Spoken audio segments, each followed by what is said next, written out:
Welcome to another episode of Digging Up Positivity. This episode is dedicated to the many volunteers that make all those amazing conventions and charities possible. But besides them, we're covering some animation news and more. First of all, I'd like to thank Dixie Lioness for keeping track of the many charities in the furry fandom. I know we worked together for a while now, but that doesn't make my gratitude any less. You are truly an inspiration for many. In the US, we had Entro Expo, where 607 guests raised over $6,000 for Wildcare, Oklahoma, a place where you can bring your native wild animals who struggle to survive, where they will be patched up and helped to make a safe return into the wild. Also in the US, we had FurryCons, who did their best to help the organization called Tigers for Tomorrow. Furthermore, we had Fursquared, where the conbook cover just alone already raised $1,500 in the charity auction for the Humane Animal Welfare Society. And in Sweden, we had Nordic Fuzzcon, a favorite amongst European furries, raising money for Kathjelpen Malmö. And the last of our convention segment, but certainly not least, we had Entro New England, who raised for not just one but two charities, Needs and the ALS Association, who will share together a grand total of $25,700. But Entro New England is not the only one supporting one of the many ALS associations. Till Februari 15, Mark Barks and his friends are raising money for the ALS Association of Western North Carolina. As I am recording this video, they already broke their initial goal of $15,000 by more than 5,000. But I'm curious to see how far they can go with this wonderful combined effort. You are all awesome. As for the upcoming conventions, my home convention so to speak, Eurofurence is proud to announce their charity of this year, the Cheetah Preservation Foundation. Their mission is to promote and fund the conservation of cheetahs and other endangered species through captive breeding, research and public awareness. Together we will try our best to top the $46,711.29 we raised for the Lutriola Foundation last year. But no matter the outcome, our spotty friends will have a friend in us.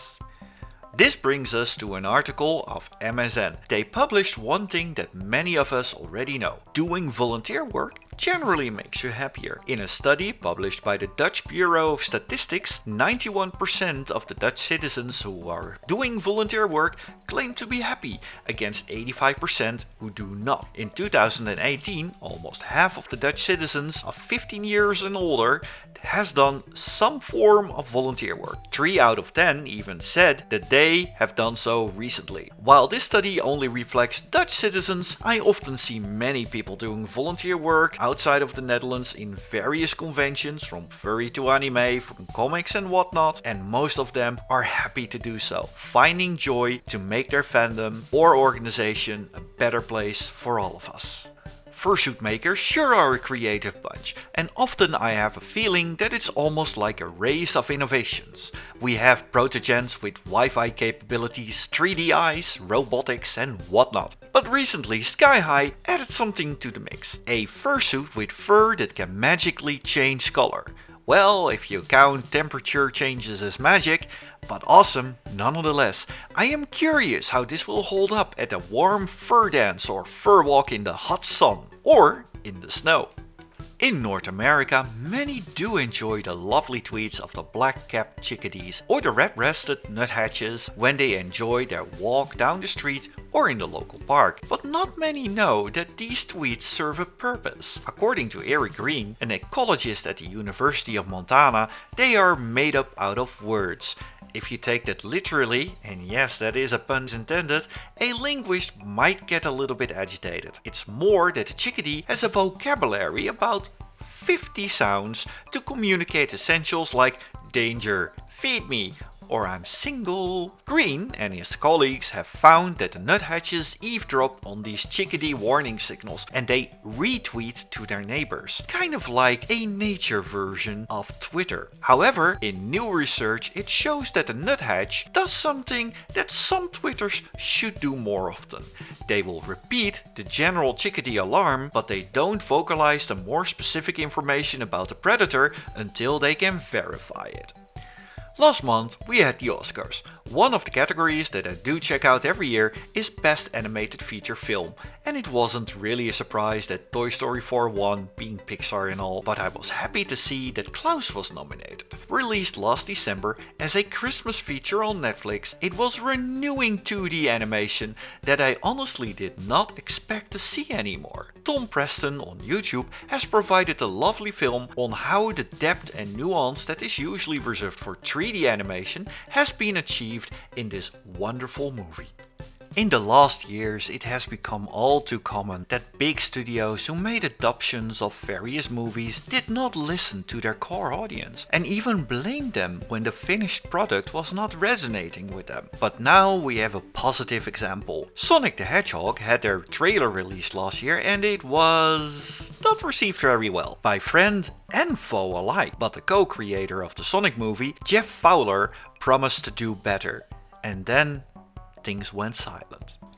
Then their second trailer hit the screens and the new design was much better received.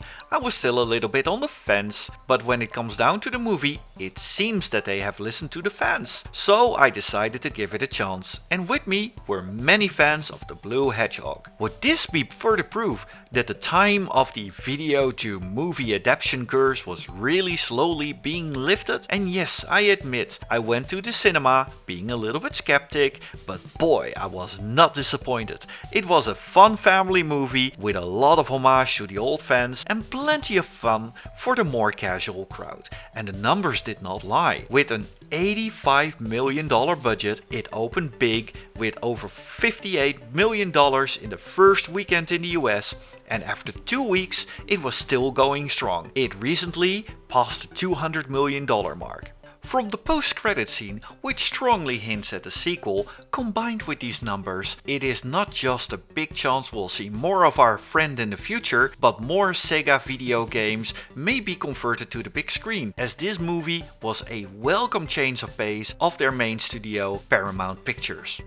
When Sonic dashed along on the Sega Master Systems, he was little more than just a hedgehog going for rings. The lore was massively extended when the Archie comics of Sonic and Knuckles was released. A majority of these comics were written by Ken Penders, and he also introduced many characters in these comics. He is not without criticism, despite being a major influence, especially regarding the legal disputes with Archie Comics. Till today, his name is still grounds for many passionate arguments amongst the biggest Sonic fans. The YouTube channel Midnight Edge, known for their analysis and coverage of the behind-the-scenes shenanigans of Hollywood, had the pleasure of interviewing him to let him tell his side of the story. The first of the 3 parts is linked in the description. For many, Eurofurence has several dancing highlights, not just the ever so popular fur dances, but also not 1 but 2 dance competitions, one of them being Paws on Fire. Every year this event garners a lot of attention and they have their fair share of regulars. One of them is Faolan, and at Eurofurence 24 he was unable to go, much to his own and his friends' dismay. But Faolan has a bunch of pretty weird friends who decided to print out a cardboard version of him, which resulted in hilarity along the convention. He was everywhere, including Paws on Fire. Cardboard Faolan even made a sneaky appearance in this very show somewhere in the background.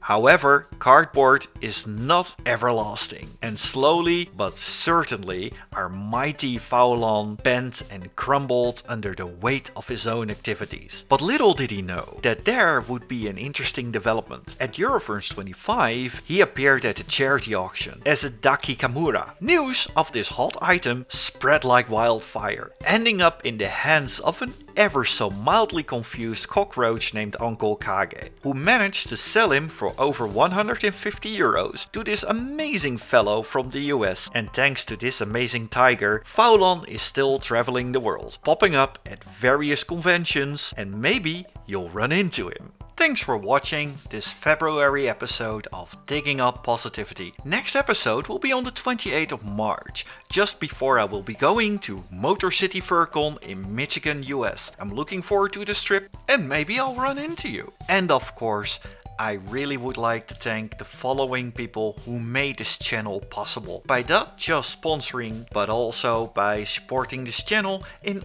any other way possible. Ishtuna, El Stekkers, Taros, Chika, Kitako, Falconeo, Hanzana, Cosmic with a K, Score Chaser, and not to forget, Techno Catral. Thank you very much, all of you, and of course all the watchers of this channel. I couldn't have done this without you as well. I mean, the comments that I'm receiving every month, they are amazing, both here and on other social media platforms. Looking forward to see you guys all next month.